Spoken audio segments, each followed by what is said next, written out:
had a student recently asked to meet with me, and I laughed as he was explaining the thing going on in his life, and I kind of smiled at him, and he's like, "What?" I said, "Well, what you're describing is something that I've done at the parish that I think you really need to think about." And he's a musician, and because he's got this problem, and he wants it resolved, and it's not resolving, and it's been going on for a long time, better part of a year.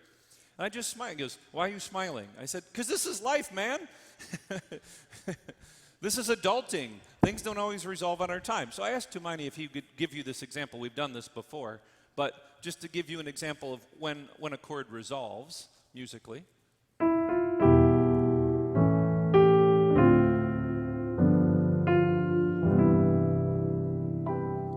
isn't that nice? But for my student, he needs to know that this is how things don't resolve.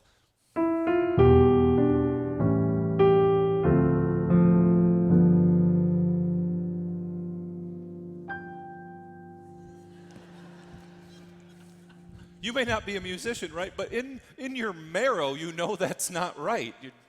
Finish it! Thank you, Tumani. We can all go home resolved. But that's what happened in this story, right? And some people look at this and see Jesus as, it almost comes off cruel. Like, he knew what was going to happen. Why put them through this? But that's not the point of it. It does get to the crux of the mystery of the universe. Why do bad things happen to good people? I don't have an answer to that. Nobody does. We've come up with a name for it in theology. We call it theodicy. We don't know. The whole book of Job was an attempt to just kind of sit with that, to sit with the unresolved reality that sometimes good people have bad things happen to them. But if you pull that out, what's going on here is that opportunity to grow deeper, and it shows up everywhere. As it shows up musically, it shows up in other points in our faith. I say to people often in confession, if they're really unloading something heavy, I go, here's the weird thing about sin to me. Just that God just blows my mind this way. The one thing you and I can do to separate ourselves from God, our selfish, sinful action, when reconciled with honesty and contrition, actually strengthens the relationship to God in a way that's not possible without sin. Have you ever thought of that? The one thing that we can do, our brokenness, the original sin, if you want, that thing that we do that we can push God away, that when we reconcile it, we have a deeper relationship. That Mary comes to know Jesus' love for her and her sister and her brother in a deeper way and a result of this happening. That's why I said, people can go, yeah, but why do it that way? That I don't know. But what I do know is that everywhere we go, this is the truth. And so if we live it, it even shows up in carpentry. Any carpenters in the room? I don't want to get in trouble if I say this not quite right. But I've been assured of this. And that is if you're working with wood, like a plank of wood or 2x4, and it breaks, say you put too much pressure on it and it breaks, then you can, of course, wood glue that back together. And the irony about that compound is it becomes near impossible to break it at that point. You could break the wood somewhere else, but that strengthening of the relationship in that space, again, it could be done, but it's just to say you've strengthened it in a different way. And so as we take our whole life into scope and say, look, I've got to trust in God's providence, just as Martha and Mary had to trust that what Jesus had in store for them was greater than they could imagine, that indeed what Mary said she wanted, Jesus knew in his heart more what she needed, and it happened. But do we believe that? Do we trust God at that level? Generally, no. Right? Again, this is that tension between being a powerful being of God's, that we are made in his image and likeness.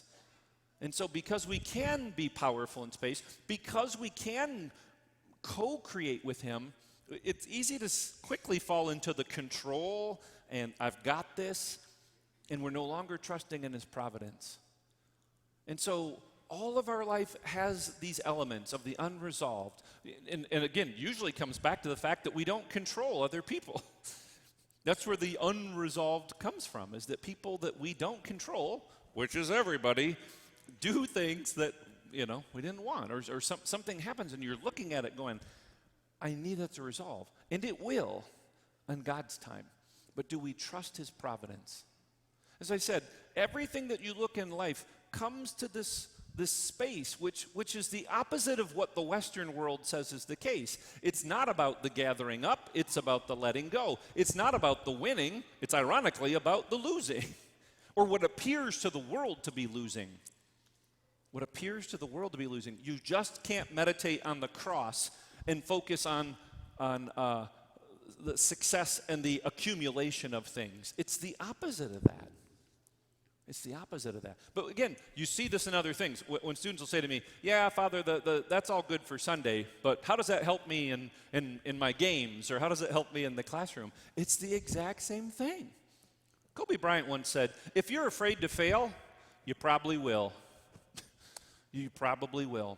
And so if we set ourselves up that way in any activity in our lives, well, we're going to be missing it. And that's why I think Jesus keeps bringing people back to it, to let go of things, to stop trying to control that. And then in the end, as I said, sin is that one thing we can do that separates us from God. In the end, in sort of the worst moment in human history, where humans were so fearful of God that we said, crucify him, that became the action that saved us. That is the act of salvation. In our worst moment, our salvation came to us. And so, as I said, in each and every situation we have, and all of the problems in our lives, all the things unresolved, even Jesus suffering through that the night before he died. When he says you're like, man, if there's some way for this cup to pass me, I'd love that, but not my will, but your will be done. So again, always pointing us back to that reality that didn't necessarily resolve the way that he wanted in one sense, but in another sense, it became our salvation. And so then that's who we're called to follow. That's how we're called to live, to take our own examples in our lives and to let God be God and to point back to that goodness. And as I said, when we look at all the ways in which that which initially looks like failure actually strengthens the relationship, then everything becomes an opportunity to give it back to God. Not just our good days, not just our best moments, not just when we're super plugged into living our faith, but even in those moments when we're completely not, or a whole day or days or week go by and we feel like we were not really attentive to it, conscious to it. God can work in all of those spaces. We just have to give him permission to do so. I seriously wonder if this miracle happens if they didn't say what they said, right, between Martha and Mary. Jesus said, it's right here. It's right in front of you. But if you won't invite it in, then it's not going to happen.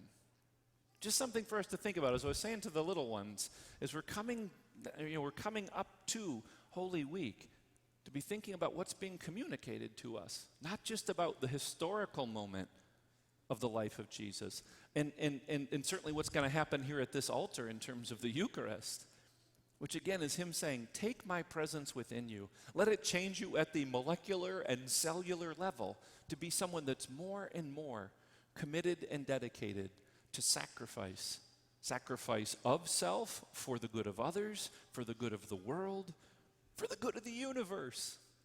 That in each and every corner of the universe, God is God, and the love of God can conquer all that maybe feels unresolved. May God be praised.